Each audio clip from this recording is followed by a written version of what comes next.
तो यहाँ की बनी ठनी पेंटिंग फेमस है सर। हम्म। अच्छा, एक बात बताइए। हेलो। जी सर। भारतीय ग्रंथों में ये अंतरिक्ष विज्ञान के बारे में क्या मतलब नॉलेज मिलता है, क्या जानकारी मिलती है उसके बारे में? आपने पढ़ा है क्या कहीं पर? जी सर, जो आर्यभट्ट थे उनके द्वारा सूर्य और चंद्रमा की दूरी के बारे में बताया गया था। और इसके हम्म अलावा सर वराहमिहिर ने भी इस क्षेत्र में सर जानकारी दी है सर। अच्छा। अच्छा, एक बात बताइए, ये एस्ट्रोनॉट जो गए हैं, इन इनका क्या, जो है ना, वो जो है ना वहां पर खास तौर से उनका क्या मोटो है, खास तौर से वो क्या वो करेंगे, और हमारे इस पर भारतीय अंतरिक्ष विज्ञान में क्या उसका इम्पैक्ट होगा? आपने कुछ स्टडी किया है इस बारे में? जी सर, वो जो मूंग की फसल को लेके गए हैं कि वो वायुमंडल के बाहर किस प्रकार उनका अंकुरण किस प्रकार होगा। और इसके अलावा सर वे जो अभी इस में गए हैं, इसका आने वाले समय में हमारा जो मिशन गगनयान मिशन है उसके लिए सर पॉजिटिव इफेक्ट रहेगा। आपके आवाज क्लियर नहीं आ रही है, आपका कनेक्शन सही नहीं है क्या इस पे? एक बार चेक कीजिए आप जरा। जी ये सर, एक तो सर उन्होंने मूंग मूंग की फसल को लेके गए वे कि वे अंकुरण कैसे होता है वायुमंडल के हम्म बाहर उसका। और सर हम्म उनका जो मिशन है हमारे आने वाले गगनयान मिशन के लिए सर फलदायी साबित होगा। अच्छा, एक एक शब्द है, GAAP। ये क्या वर्ड है आपके जो ने अकाउंट्स में? सॉरी सर, मैं समझ नहीं पाया जी, था।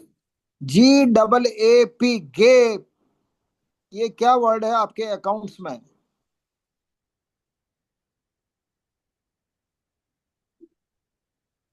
सॉरी सर, मैं इस बारे में नहीं जानता था। अच्छा अच्छा। ये ये देखिए कि आपका जो है ना रेवेन्यू, आप आप में रेवेन्यू बोर्ड में जो है ना किस तरह का वर्क, आप शायद मैंने पहले भी पूछा था, पर आप किस तरह का वर्क अभी खास तौर से देखते हैं वहाँ का? कितने केसेस हैं? रेवेन्यू बोर्ड के बारे में आपसे बहुत सारे क्वेश्चन पूछे जा सकते हैं मतलब। तो ये जी आप सर। रेवेन्यू बोर्ड का, आप अभी आप क्या वर्क देख रहे थे? मैं स्लिप हो गया, पहले आपने क्या पूछ कुछ बताया था मुझे, आई डोंट नो। सर आंतरिक जो इंटरनल ऑडिट होती है उसकी और एजी ऑडिट के पेराज की पालना करवाने का सर काम देख रहा हूँ। अब आप ये बताइए कि उसमें आपका रेवेन्यू भी, रेवेन्यू बोर्ड में कुछ रेवेन्यू भी होती है क्या आपके यहाँ? जी सर, जैसे कोर्ट केस में कोर्ट फीस वगैरह जो होती है जमा उसमें, इसके अलावा जो कलेक्ट्रेट के अधीन जो पटवारी जो भी राजस्व की वसूली करते हैं वो रेवेन्यू बोर्ड के अंदर अंतर्गत ही आता है सर। आपके पहले का राजस्व, पिछले साल का राजस्व, और मतलब पिछले 2 सालों में राजस्व कुछ बढ़ा है क्या रेवेन्यू बोर्ड का? जी सर, वो इसमें ज्यादा क्योंकि लोक कल्याणकारी राज्य की तरफ उतरने के बाद कृषि क्षेत्र में जो ये टैक्सेस वगैरह थे सरकार ने कम कर दिए हैं, इस वजह से वो केवल नॉमिनल रूप से लिए जाते हैं। अतः सर उसमें इतना ज्यादा बढ़ाव नहीं देखा गया है सर। अच्छा। नहीं, आप बढ़ा, जो है ना मतलब वृद्धि नहीं हुई है मान लो, लेकिन फिर भी आपको थोड़ा इसके स्टेटमेंट का आप ध्यान रखना पड़ेगा आपको। जी सर। बट के कितना पिछला रेवेन्यू था, उससे पिछला रेवेन्यू कितना था? अभी तो फाइनेंशियल ईयर आपका जो चल रहा है, लेकिन उसके पिछले फाइनेंशियल ईयर का और उससे पिछले फाइनेंशियल ईयर में कंपैरिजन आपको पता होना चाहिए आपको। सर मैं देख ये लूंगा आप, सर, हैं? ये चीज मैं चेकआउट करूंगा सर। हाँ, अभी आपके रेवेन्यू बोर्ड के कौन है चेयरमैन? श्री हेमंत गेरा सर है सर। अच्छा, गेरा साहब, सॉरी, हाँ आपने पहले बताया था। आपका अजमेर का जो है ना फेमस क्यों है ये? अजमेर का पुराना नाम क्या था ये? जी सर, अजमेर का पुराना नाम अजय मेरू था सर। अच्छा, ये किस रूप में फेमस था ये?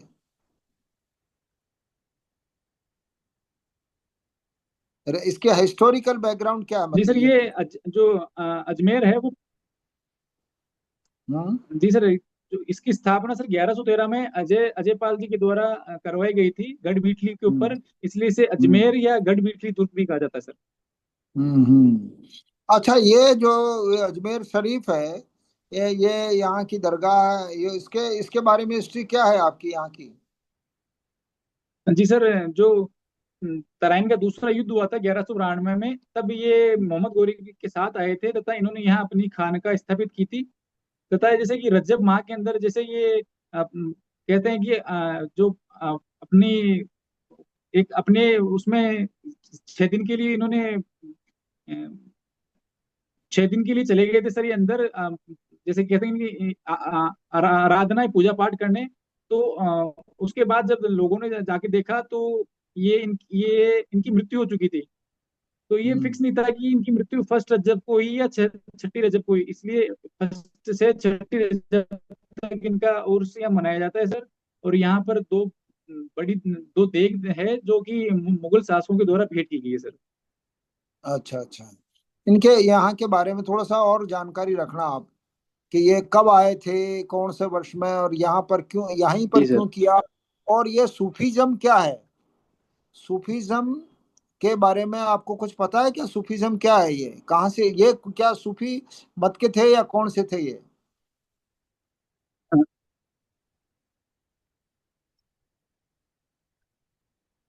Hello, you are hearing?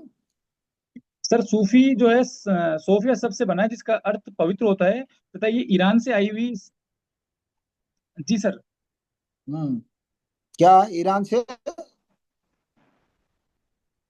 Sir ये सूफी जो है सफा शब्द से बना है जिसका अर्थ पवित्र होता है, तथा ये इसका जो उद्गम है वो ईरान से माना गया है सर। तथा ये जो है ये सादगीपूर्ण और इन सादगीपूर्ण जीवन जीने के लिए तथा एकेश्वरवाद को मानते थे। तथा ये जो थी ये बाशरा जो शैली थी उससे बिलोंग करते हैं सर ये। हम्म। चलो, एक एक एक क्वेश्चन और। रेवेन्यू बोर्ड में आपने मतलब खास बात क्या देखी जो आपको अच्छी लगी, कि जो आप उसको एग्जाम्पल, अगर आप आरएस मतलब बनते हैं और एसडीएम रहते हैं, तो क्या आप उसको इम्प्लीमेंट करना चाहेंगे आप? हाँ जी सर, मुझे दो जो अभी मेरी नौकरी का समय हुआ उसमें दो चीजें मुझे बढ़िया लगी है। पहली तो है कि वहाँ टाइम पंक्चुअलिटी है, 9:30 to 6 काम होता है। इसके अलावा सर दूसरा है कि वहाँ सारा काम राजकाज के ऊपर हो रहा है, तो ऑनलाइन हम्म। कार्य को मैं बढ़ाना चाहूंगा सर। अच्छा अच्छा अच्छा।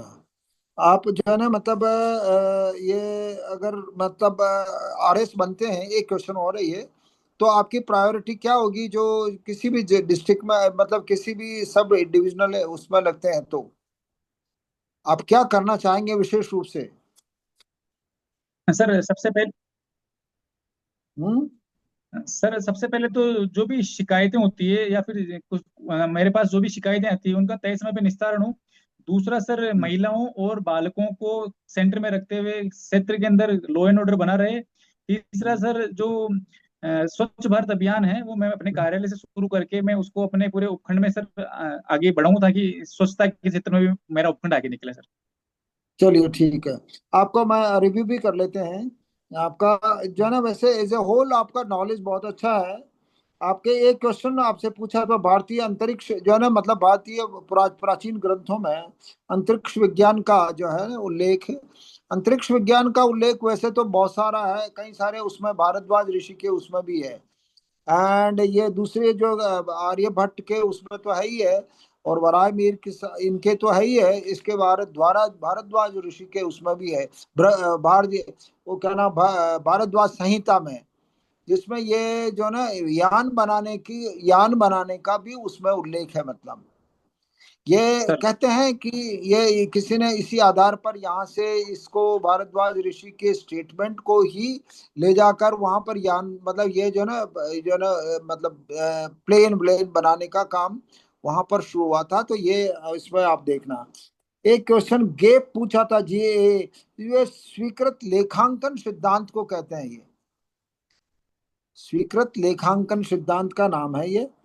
अब बुक कीपिंग और ये जो है ना उसको यूं कह सकते हैं, बुक कीपिंग अकाउंटिंग और ये इससे रिलेटेड ये मैटर है मतलब। जी सर। अच्छा, एक ये पूछा था हमने कि आपके जो है ना मतलब रेवेन्यू बोर्ड में है, आपको क्या बात अच्छी लगी, ये तो आपका वो आप जो है ना सबसे जो बेस्ट काम है वो आपने बता दिया कि टाइमिंग तो सब है, लेकिन आप कंट्रीब्यूट क्या करना चाहेंगे? ये आपको देखना पड़ेगा कि आप कंट्रीब्यूशन, जैसे कहीं भी जाएंगे, जहां भी पोस्टिंग होगी, तो आपको उस बोर्ड के, उसका एरिया के, आपको ये देखना पड़ेगा कि आपका यहाँ पर सफाई कार्यक्रम चल रहा है, यहाँ पर जो है ना सीवरेज लाइन का कोई काम है, यहाँ पर अगर जो है ना मतलब लोगों को जो है ना सीवरेज लाइन के अलावा कचरा निष्पादन होता है, पानी की सप्लाई है, ये सारी चीजें आपको उसमें देखकर उसका जो है ना आपको इम्प्लीमेंटेशन का ध्यान रखना है। और किशनगढ़ के बारे में क्वेश्चन था कि किशनगंज गढ़ का जो है ना क्या योगदान है। आज की डेट में भी किशनगढ़ का बहुत बड़ा योगदान है, और उसके बारे में आपको जरूर नॉलेज रखना चाहिए कि स्टोन मंडी के अलावा और क्या काम देख रहा है ये। स्टोन मंडी के अलावा आपका जो है ना इसमें जो ट्रेड एंड बिजनेस में जो है ये आपका जा रहा है ना मटेरियल बाहर, जी सर। उसके बारे में कितना आपको रेवेन्यू होता है ये ध्यान रखना पड़ेगा। किशनगढ़ का जो है कितना रेवेन्यू आपको दे रहा है इसमें, मतलब ये जो है निर्यात करने में कितना है, ये ध्यान रखना है। बाकी एज ए होल आपका गुड, बहुत अच्छा है। एक क्वेश्चन और मैं पूछना चाह रहा था, 26A RSR में क्या होती है ये इसका मतलब आप उसमें काम करते हैं मान लो, तो रेवेन्यू बोर्ड में तो काम कर चुके हो, तो 26A ये RSR का जो है ना एक सिद्धांत है, उसका बहुत इंपॉर्टेंट जो है ना ये धारा है RSR की, जो है ध्यान रखना है इसको कि क्या ये आपके प्रकाशन से रिलेटेड है। मतलब अगर कोई बुक आप जी सर। पब्लिश, हाँ, बुक पब्लिश करते हैं तो गवर्नमेंट को आपको इन्फॉर्म करना पड़ता है। मैंने बताया भी था शायद आपको कि कोई चीज अगर आप पब्लिश करेंगे और अकाउंट्स में आपका लिखी है, तो आपको गवर्नमेंट में उसका, उसकी रॉयल्टी का कुछ 33% आपको जमा करना पड़ेगा। एज ए होल आपने सीमा मिश्रा की बात बताई है, आपने एक वॉकिंग के बारे में बताया था। वॉकिंग आप कितना, आप खुद वॉक करते हो रोजाना, जी सर। कितना वॉक करते हो पर डे? सर 4 से 5 किलोमीटर रोजाना। अच्छा, गुड गुड गुड गुड। चलिए, बेस्ट विशेष, आपको बहुत सारी शुभकामनाएं। एंड आप ये अंतरिक्ष विज्ञान के बारे में निश्चित रूप से आपको पूछा जा सकता है। रेवेन्यू बोर्ड के बारे में दो पर कंसंट्रेट करना आप। रेवेन्यू बोर्ड के बारे में तो मेरे को बहुत ज्यादा, मैं अभी सर्च नहीं कर पाया आपके क्वेश्चंस, लेकिन रेवेन्यू बोर्ड के बारे में आपको काफी कुछ पूछा जाएगा। जी जी। एंड ये अंतरिक्ष विज्ञान की बात तो है ही है कि क्योंकि आजकल रेलेवेंसी है इसकी। बेस्ट विशेष शुभकामनाएं आपको बहुत बहुत। जी जी, थैंक थैंक यू सर। ठीक है। यू। हाँ, नरेश सर। कुलदीप। सर नमस्ते। नमस्ते। मुझे बताइए, आज तक की आपकी सबसे बड़ी उपलब्धि क्या रही है? किसके मानते हैं आप?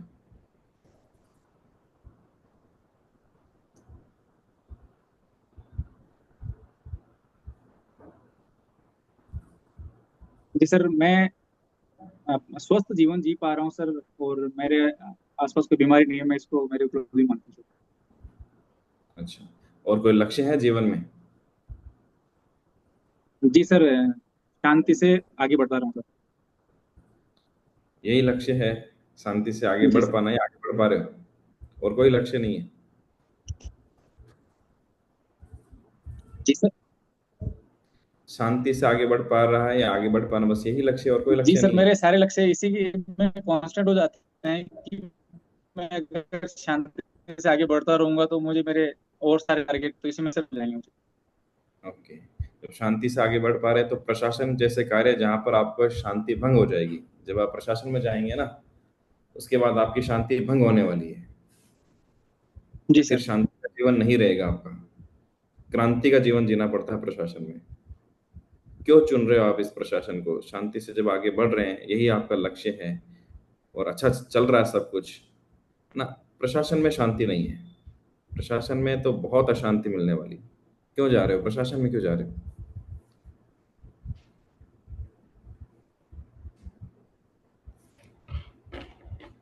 हाँ जी सर, मैंने जैसे कि जो जॉब की है फॉरेस्ट डिपार्टमेंट में, 5 साल में फॉरेस्ट गार्ड रहा, तो मैंने फील्ड की जॉब भी देखी है।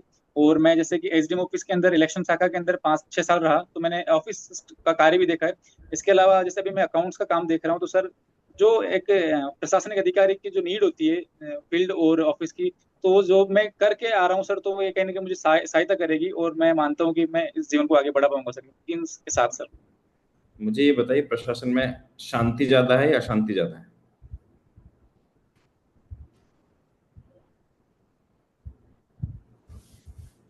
हाँ जी सर, कुछ जगह पे अशांति हो सकती है, लेकिन अगर आप जैसे कि आप कैसे उसको हैंडल करते हैं उस पर सर मैं मानता हूँ कि शांति, अधिकतर समय शांति रहेगी। उस समय अगर अशांति आती है तो अगर मैं उसको अच्छे से हैंडल कर पाऊंगा तो उस समय पे सच में शांति रख पाऊंगा।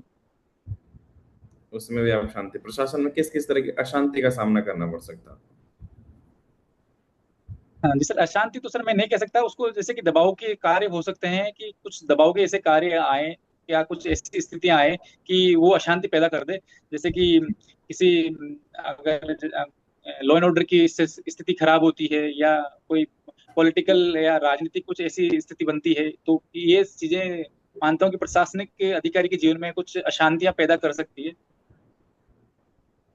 हाँ, अजमेर की अगर मैं बात करूँ तो सांप्रदायिक रूप से बहुत संवेदनशील क्षेत्र है ना? मान लीजिए कि ऐसे क्षेत्र में आप लगे हैं जहाँ पर एकदम से सांप्रदायिक दंगे भड़क जाते हैं, है ना? लोग एक दूसरे को मरने मारने पर उतारू हो गए, वहां पर आप शांति से कैसे काम करेंगे? जी सर, जैसे कि मूल सिद्धांत है कि जहाँ अशांति है वहाँ थोड़ा समय लेके उस चीजों को सुधारने की कोशिश करें। इसमें से दो तरह की कार्रवाई की जा सकती है, तो जो दीर्घकालिक है और एक तत्कालिक है। तो तत्कालिक तो सर अगर कहीं पे ऐसी स्थिति हो रही है तो पुलिस प्रशासन के साथ मिलकर सर ऐसी स्थिति नहीं हो, और जो भी पावर्स दी हुई है सरकार ने, जैसे कि या कलेक्टर साहब के द्वारा, जैसे कि वहाँ पे जो मैं कर्फ्यू वगैरह की या अच्छा लगवा के, और वहाँ के जो भी उस क्षेत्र में रहने वाले जो भी मौजूद लोग हैं उनके साथ बैठक करके मैं शांति बनाने की कोशिश करूंगा। और दीर्घकालिक में सर जैसे कि मैं कह सकता हूँ कि सीएलजी मीटिंग्स वगैरह समय पे और त्योहारों के अंदर एक दूसरे के धर्म संप्रदाय वालों को साथ लेके मीटिंग्स करके सर मैं इन चीजों से पार पा सकता हूँ सर। मीटिंग से क्या होगा? मतलब दंगा इस तरह से भड़क रखा है कि आपके एसडीएम ऑफिस के बाहर भीड़ ने घेर रखा है आपको, है ना? उनके हाथों में मतलब पेट्रोल बम जैसी चीजें उन्होंने ले रखी है, कभी भी हमला कर सकते हैं। उस कंडीशन में आपकी बैठक कहाँ काम आएगी? जी सर, पहली कार्रवाई मेरी यही रहेगी कि जो भी दंगाई या जो उपद्रवी है उनको सर पुलिस और प्रशासन की सहायता से तितर बितर किया जावे, ताकि अगर वो एक जगह इकट्ठे नहीं होंगे तो वे इन सब चीजों के अंदर आगे नहीं आ पाएंगे, क्योंकि भीड़ का कोई चेहरा नहीं होता। दूसरी चीज सर, फिर अगर वे उस जगह से हट जाते हैं पुलिस प्रशासन की सहायता से, तो दूसरा सर मैं जो भी उनकी जो मांगे हैं, उनकी क्या मांगे हैं, उन मांगों के लिए जो उस गुट के जो नेता हैं उनके साथ सर मैं मीटिंग करना चाहूंगा, मीटिंग करूंगा और उनकी जो मांगे रहेगी सरकार के ऊपर स्तर पे पहुंचाऊंगा सर।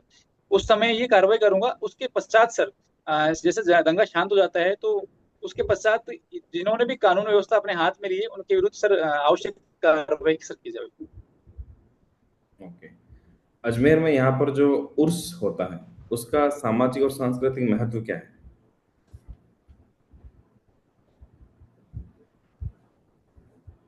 सर सामाजिक रूप से देखें तो जो जैसे कि हमारा जो समाज है अजमेर है, वहाँ विभिन्न धार्मिक संप्रदाय के लोग रहते हैं सर। तो यहाँ पे सभी धर्म के लोग एक साथ जैसे कि उर्स के दौरान भी सहायता करते हैं और उन्हें रोजगार भी उपलब्ध होता है।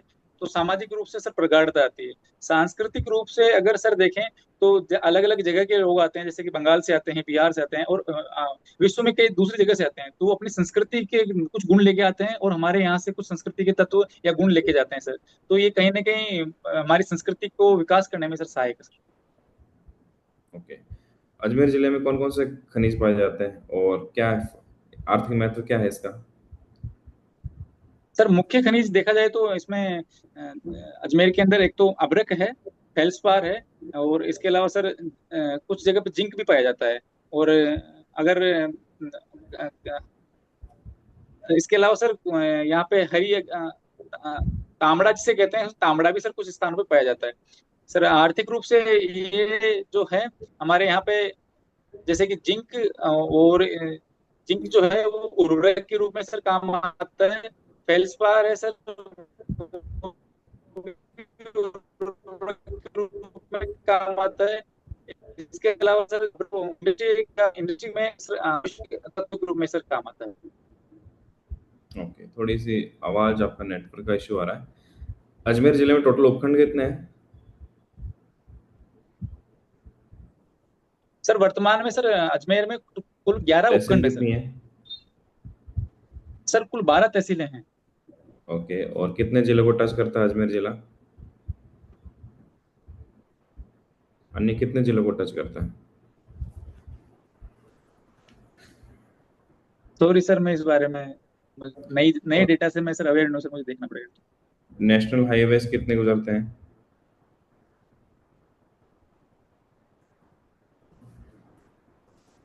सर मुख्य रूप से सर नेशनल हाईवे 4 जो है वो मुख्य रूप से सर निकल रहे हैं सर हमारे यहाँ से। कौन कौन से? सर 48, 79B,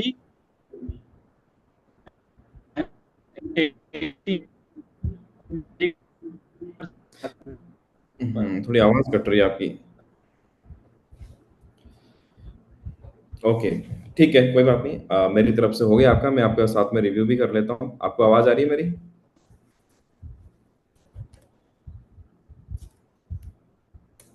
शायद वो रीजॉइन हो रहे हैं सर। ओके।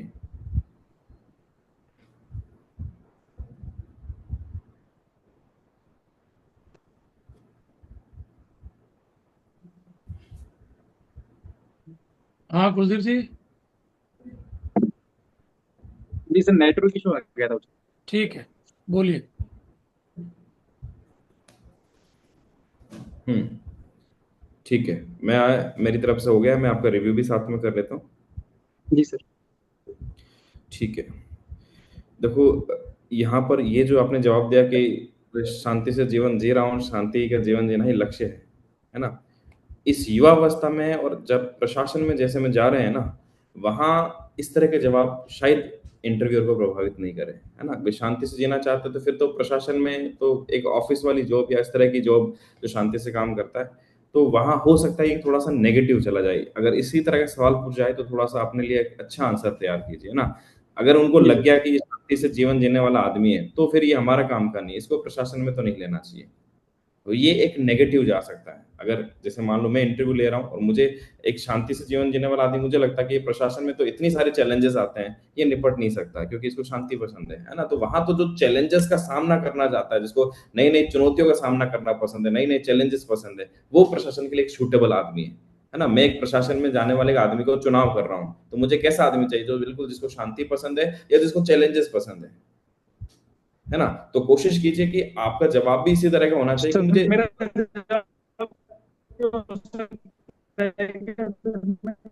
चैलेंज लेते हुए आगे बढ़ना। आवाज कट आवाज आपकी कट थोड़ा रही है नेट। कुलदीप जी। हम्म। हाँ बोलो, आप बोलो। जी सर। सर मैं पूछ आप रहा था, ना मेरा जवाब ये हो सकता है वी- कि चैलेंज वीडियो लेते बंद हुए आगे बढ़ना। वीडियो बंद कर दीजिए और ऑडियो चालू रखिए आप। हम्म।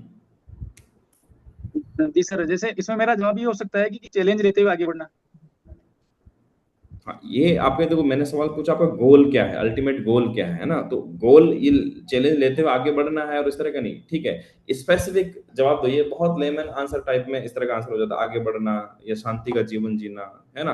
भाई आपका गोल क्या है? आपका गोल, जैसे आप सोशल सर्विस में क्या करना चाहते हैं वो आपका गोल है। जैसे आप सिविल सर्विस में जा रहे हैं तो वहां पर कोई सोशल गोल है कि भाई हाँ, आप लोगों के जीवन में सुधार लेकर आना चाहते हैं। लोगों की बात करिए, अपनी बात मत कीजिए कि मैं अपने जीवन में क्या चाहता हूँ। अगर आप सिविल सर्विस में जा रहे हैं तो आपका गोल होना चाहिए कि आप सोसाइटी में चेंज लेकर आए, नेशन को सर्व करें, नेशन में कुछ बड़ा बदलाव लेकर आए, है ना? विकसित भारत की जो संकल्पना, उसमें आप अपना योगदान देना चाहते हैं। इस तरह के आपके लक्ष्य होने चाहिए। अगर हम बोल देंगे कि हमें शांतिपूर्वक जीवन जीना है, तो प्रशासन के लिए आप एक सुटेबल व्यक्ति नहीं है ना? और आपको किस तरह से, जैसे आपने कहा ना शांति, तो वहां उल्टा होना चाहिए कि नहीं, नई नई चुनौतियां जो भी नई हमारे सामने चैलेंजेस है, उसको सोल्व करना, ये मेरा एक तरह का लक्ष्य है, मैं इस तरह का काम करना चाहता हूँ। तो फिर वो एक सुटेबल पर्सन हुआ, ठीक है? इस तरह से चीजें आपको जवाब देना है। बाकी ठीक है। और थोड़ा सा, जैसे अभी ऑनलाइन चल रहा है हालांकि, लेकिन थोड़ा सा आपका जो आई कांटेक्ट बार बार इधर उधर जा रहा है, वो थोड़ा सा सही नहीं लग रहा है। सहज सरल रहकर आपको जवाब देना है, ठीक है ना? कुछ फैक्ट्स पर भी जब आप बात करें तो खुद आप जैसे क्या बोल रहे हो, उस पर थोड़ा बहुत सावधानी के साथ देखना है कि आप किस तरह के जवाब दे रहे हैं। जैसे आपने पृथ्वीराज चौहान की, या फिर जब ये बात आई थी ख्वाजा साहब की, है ना?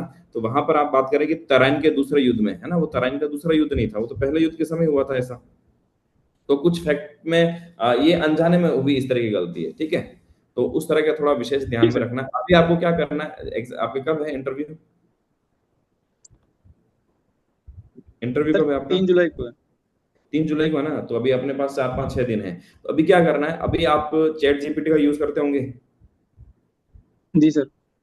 है ना? तो वहां पर अपने खुद के बहुत सारे क्वेश्चन आंसर तैयार कीजिए। वो आपको क्वेश्चन भी तैयार करके दे देगा और आपको बहुत सारे आंसर्स भी तैयार करके देगा कि एक मॉडल आंसर क्या हो सकते हैं। आपकी जॉब के बारे में बहुत अच्छा तैयार कीजिए। जो सर ने को जॉब के बारे में पूछा, तो जवाब थोड़े से और अच्छे हो सकते थे, है ना? तो आपके जॉब के बारे में क्या जी क्या सवाल पूछे जा सकते हैं, अपनी डिटेल उनको बताए, वो आपको बहुत सारे क्वेश्चन भी बता देगा, उनका आंसर भी बता देगा, किस तरह से एक अच्छे आंसर हो सकते हैं। उस तरह से थोड़ा सा उसमें तैयार कीजिए, आपको काफी हेल्प मिलेगी वहां से। थोड़ा सा इंटरव्यू में कॉन्फिडेंट रहना, थोड़ा सा कॉन्फिडेंस का स्तर जो है वो कम लग रहा था, और थोड़े से चेहरे पे स्माइल भी रखनी, वो एक पॉजिटिव एटीट्यूड दिखाता है वहां पर, है ना? तो थोड़ा सा इन चीजों को जी सर। ध्यान में रखना है, एक पॉजिटिव माइंडसेट के साथ जाना है। हो सकता है 4 5 सवाल आपको ऐसे उलझाए, नहीं उतर आए, तो अपने को कॉन्फिडेंस लूज नहीं करना, कॉन्फिडेंस के साथ वहां पर बनाए रखना है। जी सर। ठीक है, बाकी हमारी तरफ से शुभकामनाएं, आपका इंटरव्यू अच्छा हो, अच्छा करें आप इस बार। Thank you sir. Okay Lalit sir, आप कंटिन्यू करें। जी सर। हाँ कुलदीप जी, जी सर। आप ऑडियो ही ऑन रखें, वीडियो से डिस्टरबेंस आ रहा है। ये सर ने बड़ा अच्छा पॉइंट बताया है। तो ये बताइए कि संघाई सहयोग संगठन इन दिनों क्यों चर्चा में है?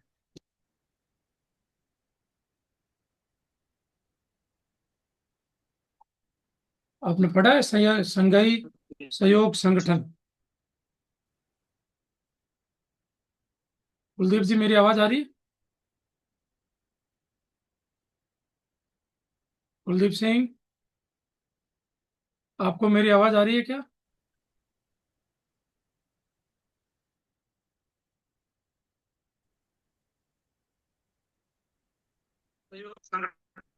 आपकी आवाज नहीं आ रही है कुलदीप जी।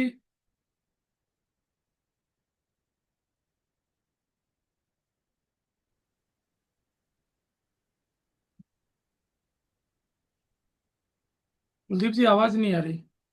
हेलो। हाँ अब आ रही। जी सर। अब हम्म, नहीं आ रही।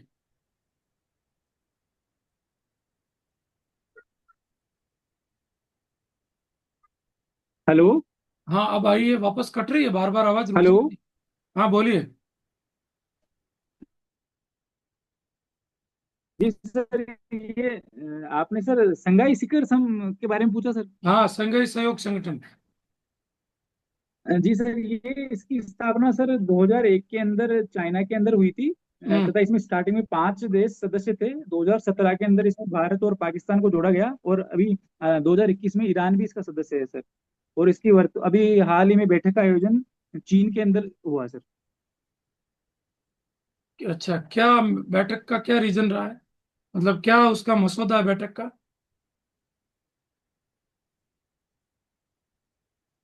जी सर, इसका मुख्य उद्देश्य क्षेत्र के अंदर शांति और आर्थिक विकास का रहा है। और इसमें जो एक मुद्दा रहा था कि इसमें चाइना और पाकिस्तान ने जो बलूचिस्तान के मुद्दे को लेकर सर, इसमें बलूचिस्तान का मुद्दा इसमें जोड़ा गया था, लेकिन पहलगाम हमले को इसमें नहीं जोड़ा गया। इस कारण इसमें सर एक एक जो सभी की एक राय नहीं बन पाई सर इसमें।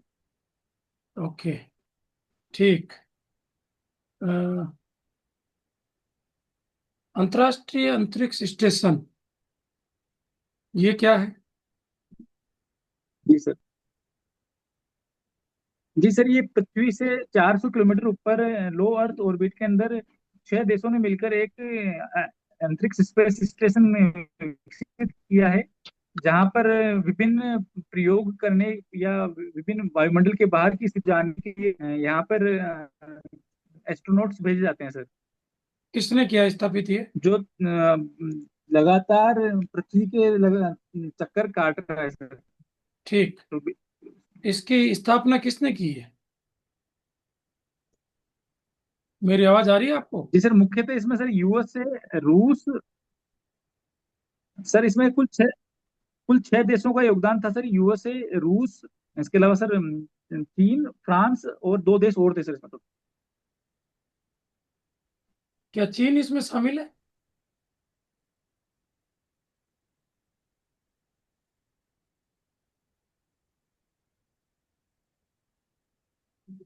क्या इसमें चीन शामिल है कुलदीप जी? जी सर, मैं इस बारे में सर श्योर नहीं हूँ सर।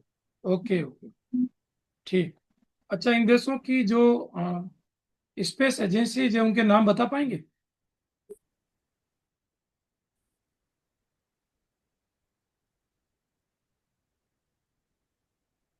मेरी आवाज आ रही है कुलदीप जी? जी सर। जो जी सर। बोलिए। जी सर, जैसे कि रूस की रोसकोमोस है, और यूएसए की नासा है। इसके अलावा जो यूरोप की है, यूरोपियन अंतरिक्ष एजेंसी के नाम से है। और जापान की जाक्सा है। और इसमें इंडिया का सर गुड, इसरो है। Good, good. अच्छा, ये बताइए कि अभी कितने भारतीय मूल के अंतरिक्ष यात्री अंतरिक्ष में गए हैं? जी सर, कुल 4 जो हैं वो अभी तक अंतरिक्ष में गए हैं सर। कौन कौन? सर पहले सर, सबसे पहले राकेश शर्मा जी गए थे। उसके पश्चात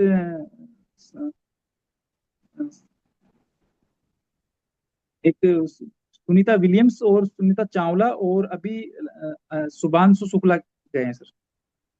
ओके। अ, किस स्पेस क्राफ्ट क्राफ्ट से गए हैं? सर राकेश शर्मा जी तो सर सोयूज 11 से गए थे। नहीं, अभी शुभांशु शुक्ला। शुभांशु शुक्ला जी सर ये फाल्कन 9 से गए हैं। फाल्कन 9। ठीक। कौन सा मिशन है ये? हाँ जी सर, ये एक्सियोम 4 मिशन है सर।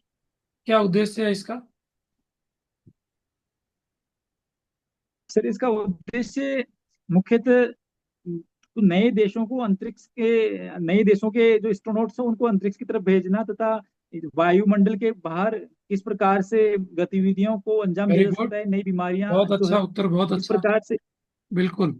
अच्छा, ये बताइए कि अभी जो युद्ध हुआ है चीन इजराइल में, ये युद्ध बंद हो चुका है। अब इस युद्ध बंद होने के बाद में किन चीजों से पर्दा हट रहा है? मतलब क्या क्या चीजें ये युद्ध क्लियर कर पा रहा है कि ये युद्ध क्यों हुआ, या युद्ध होने के बाद क्या चीजें हमें समझ में आ रही है? जी सर, पहली तो ये समझ में आ रही है कि जो यूएसए है वो अपने राष्ट्र के लिए कार्य करता है। वो किसके भाई यूएसए का अभी तक इसमें फिक्स नहीं हो पा रहा है कि वो किसकी तरफ है। दूसरा सर कि जो ईरान है उसका जो परमाणु कार्यक्रम है वो अभी भी लगातार, वो कह रहे हैं कि लगातार चलेगा, वो उसको ज्यादा नुकसान नहीं हुआ है। तीसरा सर, इजराइल कहीं ना कहीं अपने जो टारगेट थे, जो उसने टारगेट सेट किए थे ईरान के बारे में, जो उसकी सोच थी उससे भी कहीं ज्यादा उसका जो है रक्षा रक्षा कह सकते हैं कि ईरान के पास ताकत ज्यादा निकली है सर। ओके। हम्म। देखो, इसमें ये क्वेश्चन थोड़ा सा आप कुछ पॉइंट तो बताया, पर सारे पॉइंट आपने नहीं बताए। जैसे संघाई जी वाला सर। क्वेश्चन आपका उत्तर अच्छा था, और स्पेस स्टेशन वाला भी ठीक था। भारतीय मूल के 5 लोग गए हैं, जिसमें राकेश शर्मा है, कल्पना चावला है, सुनीता विलियम्स है, राजाचारी है, और शुभांशु शुक्ला है। ये थोड़ा आप जी ध्यान सर। रखें। जी सर। ये सारे आर्टिकल मैं रोज ग्रुप में डाल रहा हूँ, आप पढ़ते नहीं क्या उनको? हाँ जी सर, राजाचारी का नाम मैं भूल गया था सर, याद नहीं आप है उस ग्रुप समय। में उसको ग्रुप से नोट्स बनाइए अब 3-4 दिन, और न्यूज़पेपर जी से सर। भी बनाइए सारे मेन मेन मुद्दों का। तो वो आपको क्या वहाँ याद रहेगा, सिर्फ जी पढ़ने सर। से याद नहीं रहता है। ठीक है। और जो मध्य पूर्व का जो युद्ध जी रहा सर। है ये, इजराइल ईरान का, इससे देखो अमेरिका, और आपने जो बातें बताई बिल्कुल ठीक है। उसके अलावा कुछ चीजें और ऐड करिए। जैसे इसमें नेतन्याहू है, तो उनको पता था कि अगर युद्ध नहीं हुआ तो मैं भ्रष्टाचार और अलोकप्रियता के कारण जेल जा सकता हूँ। तो भ्रष्टाचार के गंभीर आरोप है नेतन्याहू पे। जी सर।